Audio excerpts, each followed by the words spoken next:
अब मैंने आपको बताया था कि ये मान लो सेल है, तो ये बाहर जो लेयर है इसे बोलते हैं अपन लोग प्लाज्मा मेम्ब्रेन। ठीक है। इसके फंक्शन मैंने आपको बताते हैं, प्लाज्मा मेम्ब्रेन का काम क्या होता है, सिलेक्ट करती है कौन अंदर आएगा कौन बाहर जाएगा। ठीक है।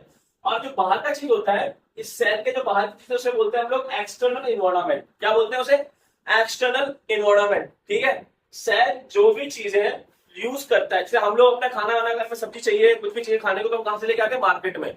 हमारा जो घर है वो हमारा सेल है, और जो मार्केट है वो हमारा है एक्सटर्नल इन्वायरमेंट। ठीक है। तो हम जो भी चीजें लाते हैं खाने के लिए, या जो भी कचरा हम फेंकते हैं, वो भी कहाँ फेंकते हैं? हम बाहर प्लॉट में फेंकते हैं, या फिर गाड़ी में फेंकते हैं, वो भी हमारे घर के बाहर है। हमारे घर के अंदर तो नहीं है ना कचरे वाली गाड़ी। तो वो भी क्या है? एक्सटर्नल इन्वायरमेंट है। तो क्या हम अंदर लेंगे अपने घर में, क्या हम घर के बाहर फेंकेंगे, वो सब हम कहाँ फेंकते हैं? एक्सटर्नल इन्वायरमेंट में। कहां से लेते हैं? एक्सटर्नल इन्वायरमेंट से।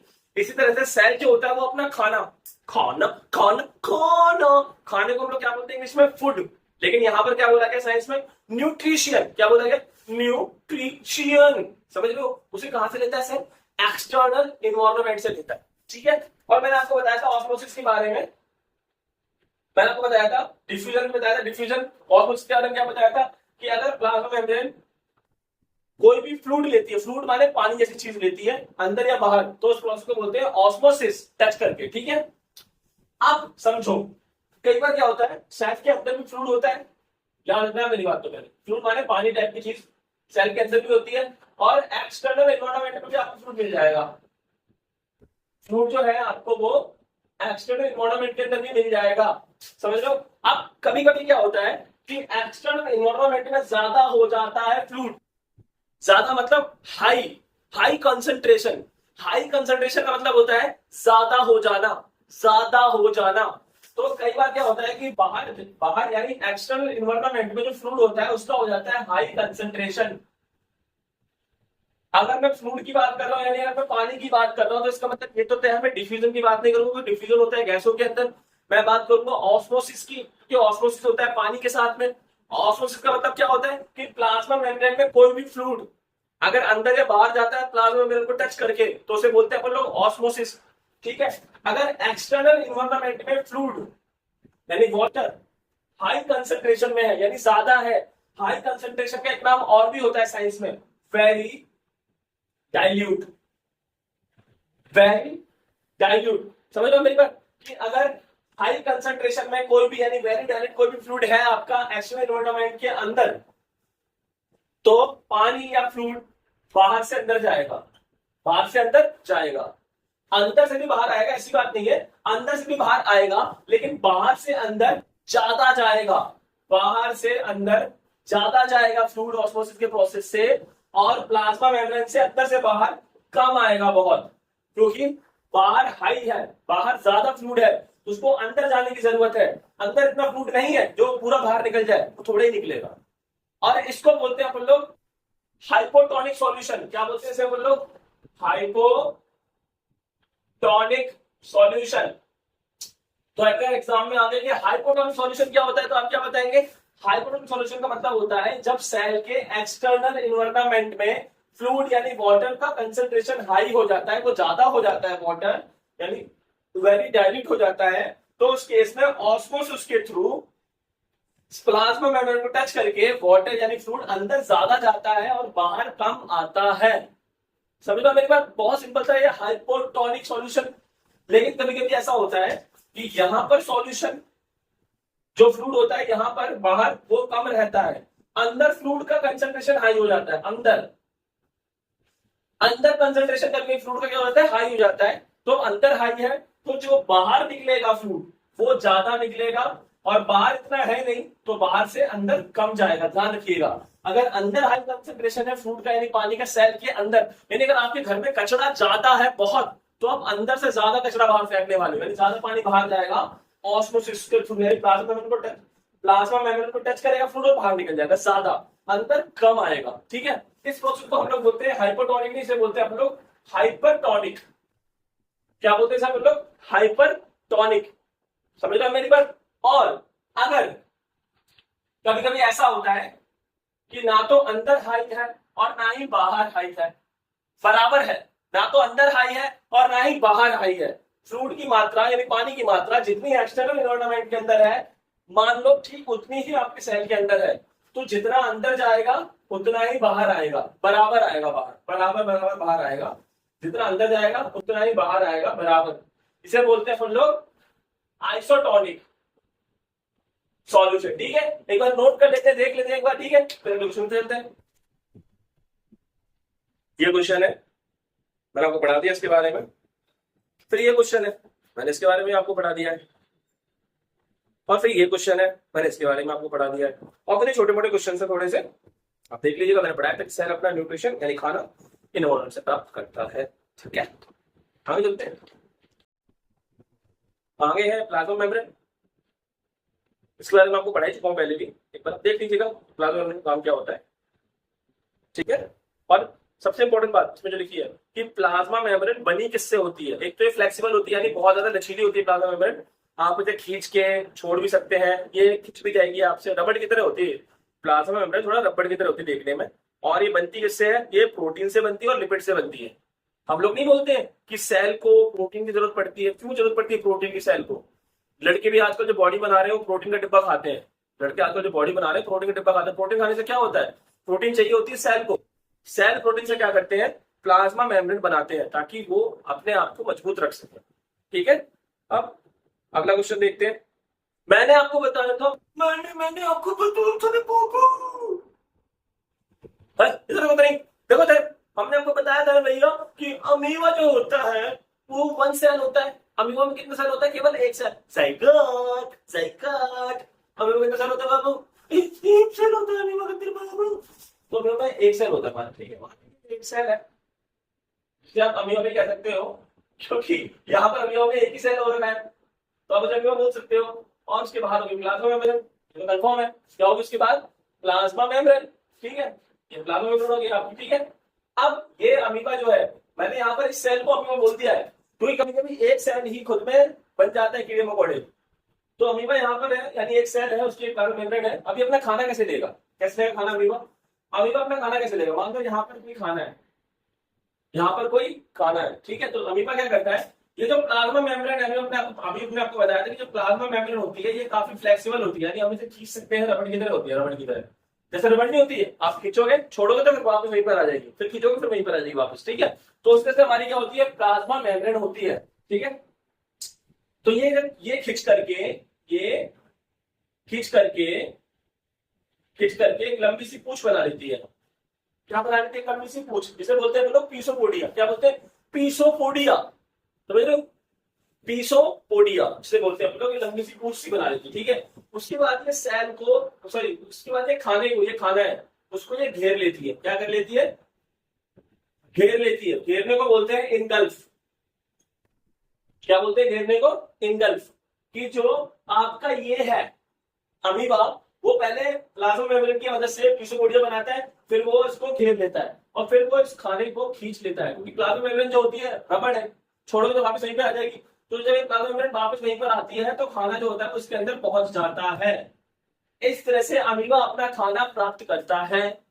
समझ रहे हो मेरी बात? ठीक है, और इस प्रोसेस को क्या बोलते हैं, इस तरह से खाना खाने के प्रोसेस को क्या बोलते हैं, आप लोग बोलते हैं एंडोसाइटोसिस। अगर एग्जाम में आएगा एंडोसाइटोसिस क्या है, तो बोलते हैं एंडोसाइटोसिस एक प्रोसेस है जिसके अंदर कोई भी जानवर या कोई भी कीड़ा मकोड़ा खाने को पहले प्लाज्मा मेम्ब्रेन को लंबा करता है, उसके बाद खाने को इनगल्फ करता है, खींच लेता है, फिर अपने अंदर ले लेता है। ठीक है, इसे उस प्रोसेस को बोलते हैं लोग एंडोसाइटोसिस। ठीक है, एक क्वेश्चन देख लेते हैं, देख लेते हैं बाबू।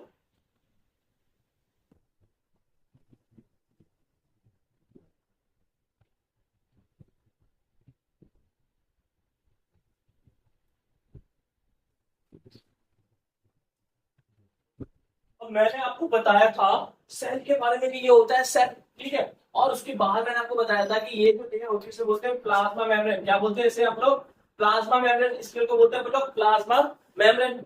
लेकिन एक सेकेंड, प्लांट में, पौधों में कुछ और भी होता है बाबू चीज। क्या होता है, पौधों में ना प्लाज्मा मेम्ब्रेन के बाहर भी एक लेयर होती है, बाहर प्लाज्मा मेम्ब्रेन के बाहर एक लेयर होती है पौधों के अंदर बाबू, इसे बोलते हैं हम लोग सेल वॉल। क्या बोलते हैं उसे, सेल वॉल। ये होती है सेल वॉल, ये होती है प्लाज्मा मेम्ब्रेन, जिसे आप लोग सेल मेम्ब्रेन भी बोल सकते हो। ठीक है, और ये होती है सेल वॉल। ये केवल प्लांट में पाई जाती है सेल वॉल, एनिमल में और हमारे अंदर ह्यूमंस में, एनिमल्स में किसी कीड़े के अंदर ये सेल वॉल नहीं पाई जाती है। हमारे अंदर या कीड़ों के अंदर केवल सेल और प्लाज्मा मेम्ब्रेन होती है, ठीक है। लेकिन प्लांट के अंदर सेल वॉल भी पाई जाती है बाबू। क्यों पाई जाती है बताऊं जरा मैं आपको। सेल वॉल भी पाई जाती है प्लांट के अंदर, एनिमल के अंदर यानी हमारे अंदर सेल वॉल नहीं पाई जाती। इस बात को पहले आप क्लियर कर दीजिएगा, ठीक है।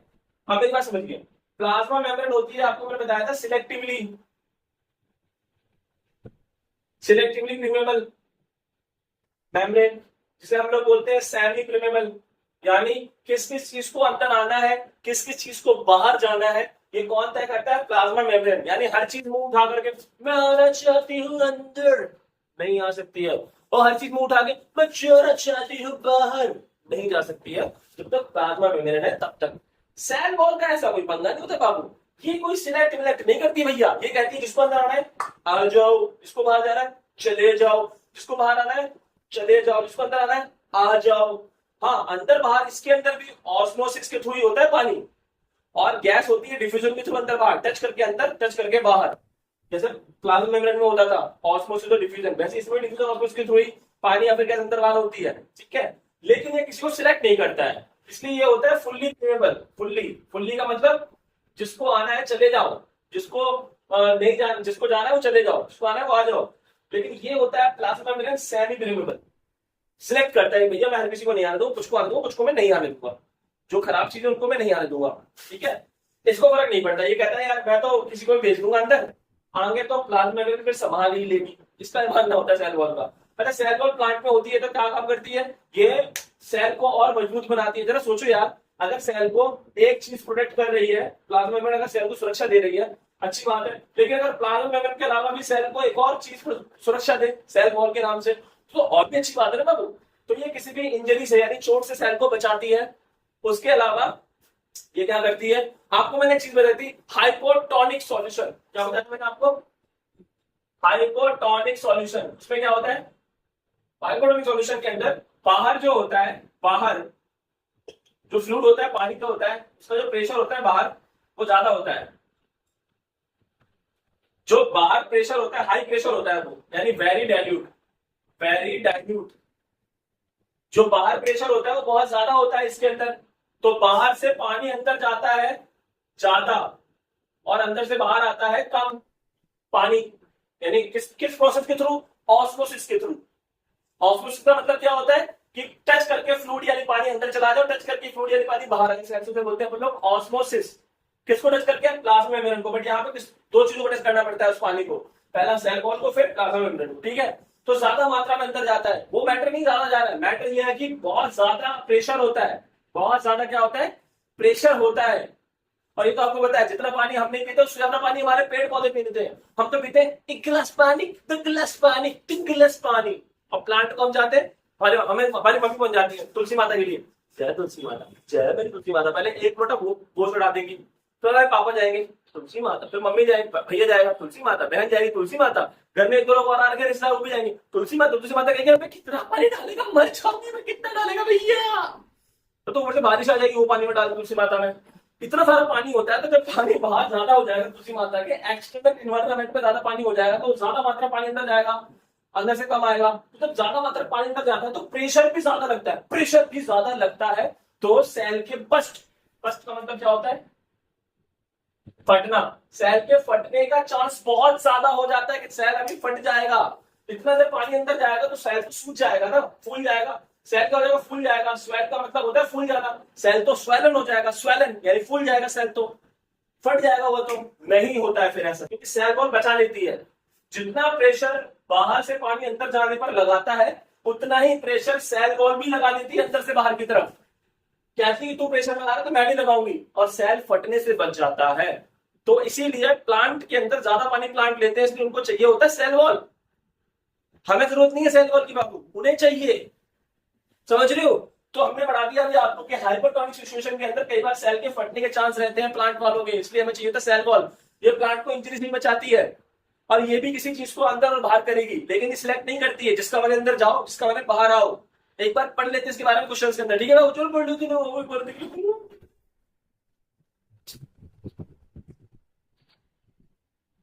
तो ये क्वेश्चन आपके सामने और ये आंसर आपके सामने है, आपको मैंने पढ़ा दिया है।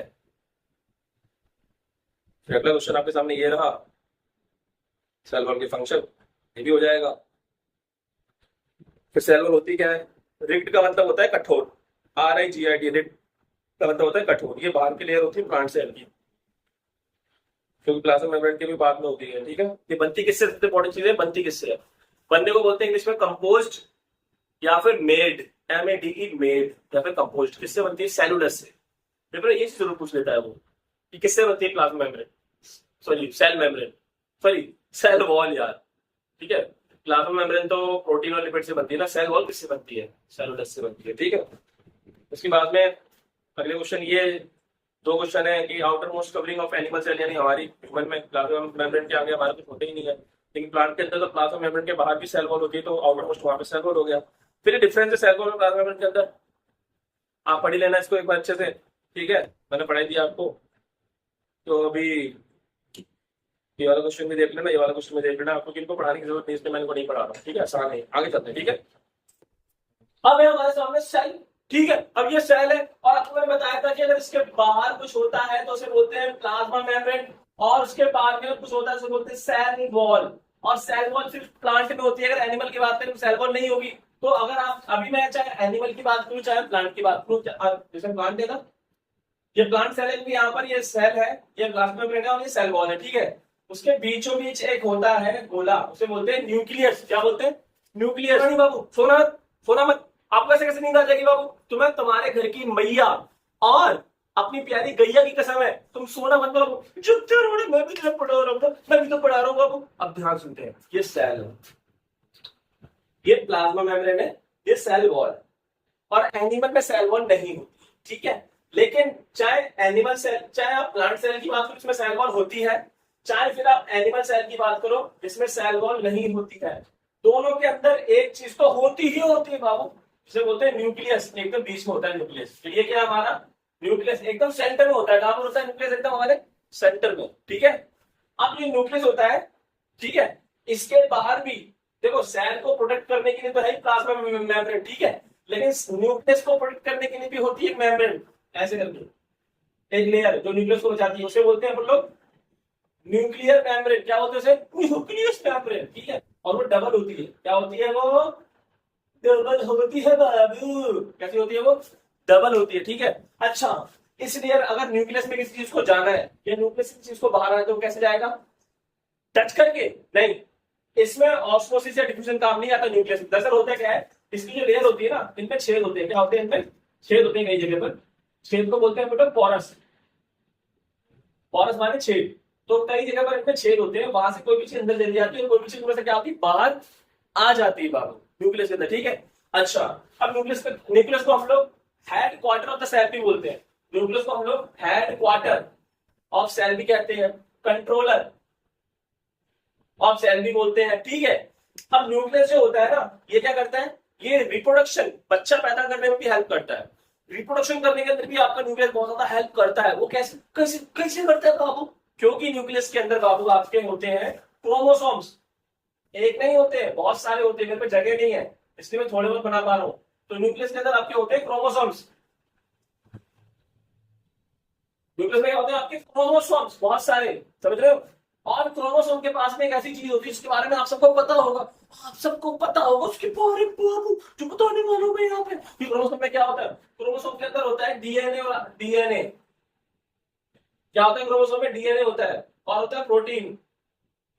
डीएनए, हर क्रोमोसोम के अंदर आपका डीएनए प्रोटीन होता है। हर क्रोमोसोम में आपका क्या होता है? डीएनए और प्रोटीन होता है। हर क्रोमोसोम में आपका डीएनए होता है और प्रोटीन होता है।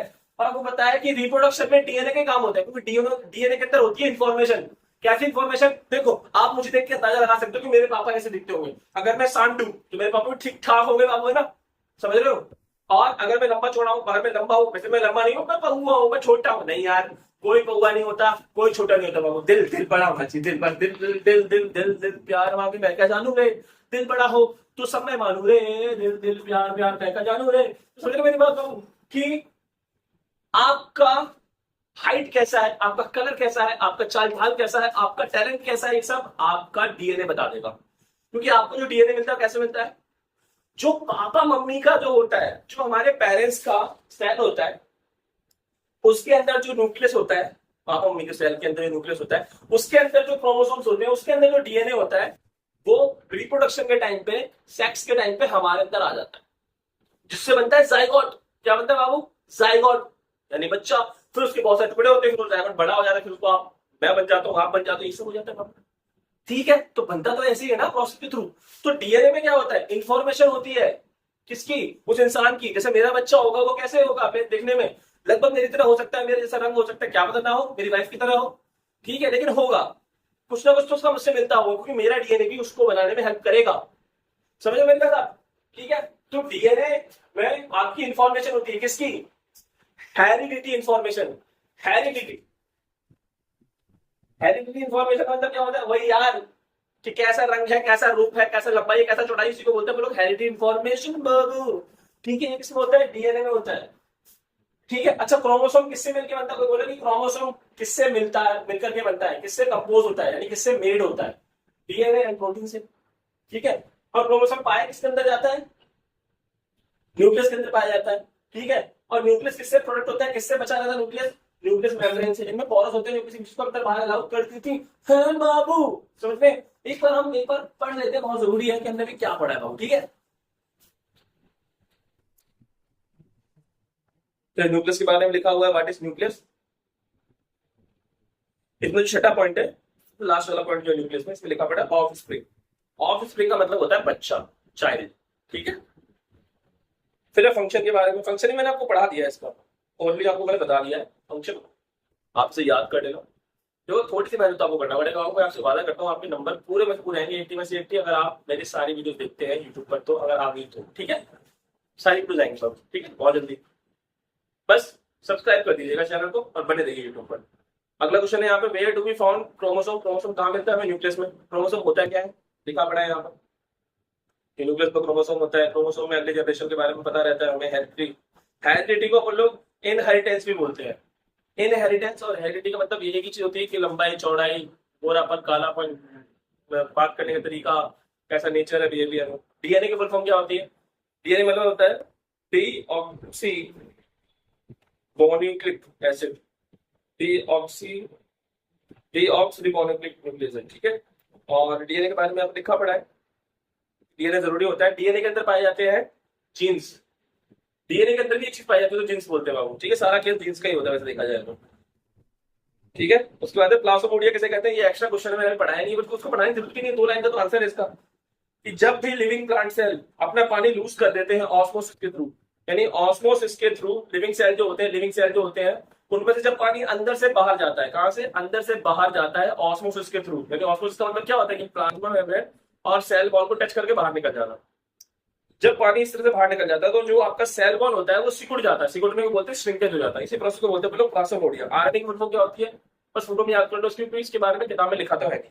ठीक है, फिर अगला क्वेश्चन है, न्यूक्लियस मेम्ब्रेन क्या होती है?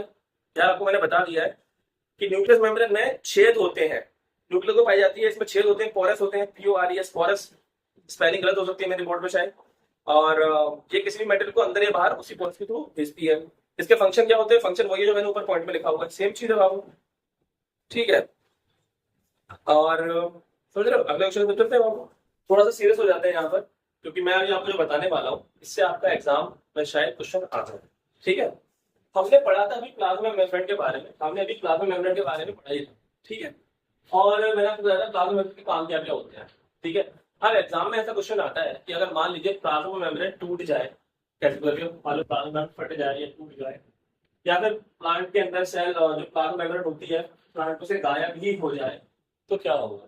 ठीक है, अगर टूट जाए, गायब हो जाए प्लांट के अंदर से, तो क्या होगा? कई बार ऐसे क्वेश्चन आते हैं, तो देखिए इसका आंसर बनाने का बहुत सिंपल तरीका होता है। ऐसे अगर कोई भी क्वेश्चन आता है, ठीक है, कि अगर प्लाज्मा मेम्ब्रेन हट गई तो क्या होगा?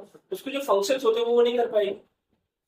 प्लाज्मा मेम्ब्रेन क्या होता है बोलो? सिलेक्टिवली क्रीमेबल मेम्ब्रेन, यानी वो सिलेक्ट करती है कि कौन सी अंदर जाएगी, कौन सी बाहर जाएगी।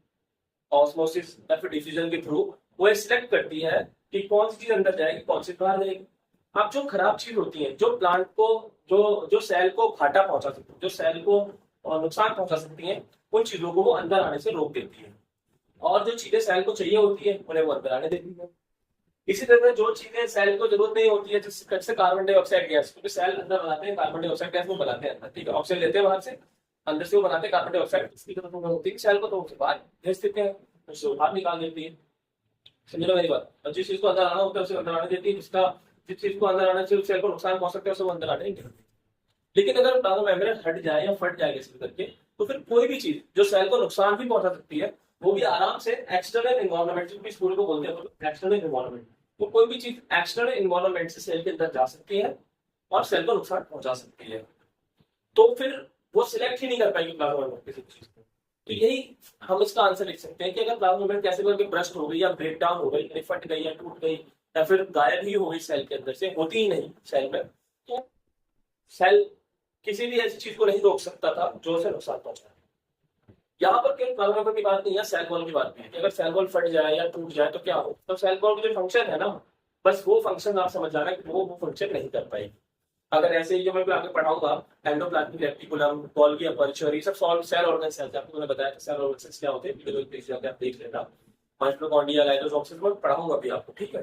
तो अगर पेपर में कई बार आ जाता है कि अगर ये ना हो तो क्या होगा, अगर मान लो माइटोकॉन्ड्रिया नहीं होता तो क्या होता, मान लो लाइसोसोम नहीं होता तो क्या होता, मान लो एंडोप्लाज्मिक रेटिकुलम नहीं होता तो क्या होता, मान लो प्लाज्मा मेम्ब्रेन अगर नहीं होती तो क्या होता, तो कुछ नहीं होता। जो उनके फंक्शन होते हैं ना ये नहीं कर पाते, तो आपको फंक्शन ही लिख देना है पेपर में और बोल देना है कि प्लाज्मा मेम्ब्रेन ये नहीं कर पाएगी, प्लाज्मा मेम्ब्रेन ये भी नहीं कर पाएगी। बस ऐसे आपको आंसर बनाना होता है, ठीक है। फिलहाल इसका जो आंसर है मैं आपको एक बार दिखा देता हूँ, ठीक है, कि मैंने कैसे बनाया, ठीक है।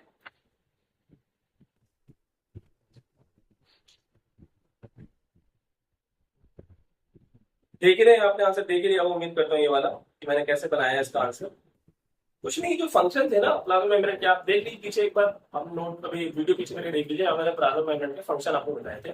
उन फंक्शंस के आगे ही मैंने लिख दिया है कि plasma membrane break down, then फिर मैंने वही फंक्शन उतार दिया, जब वो नहीं कर पाएगी इसको, बस वुड नॉट लगा दिया मैंने, वुड नॉट या कैन नॉट बस लगा दिया है, ये मैंने बताया इसके अंदर, ठीक है।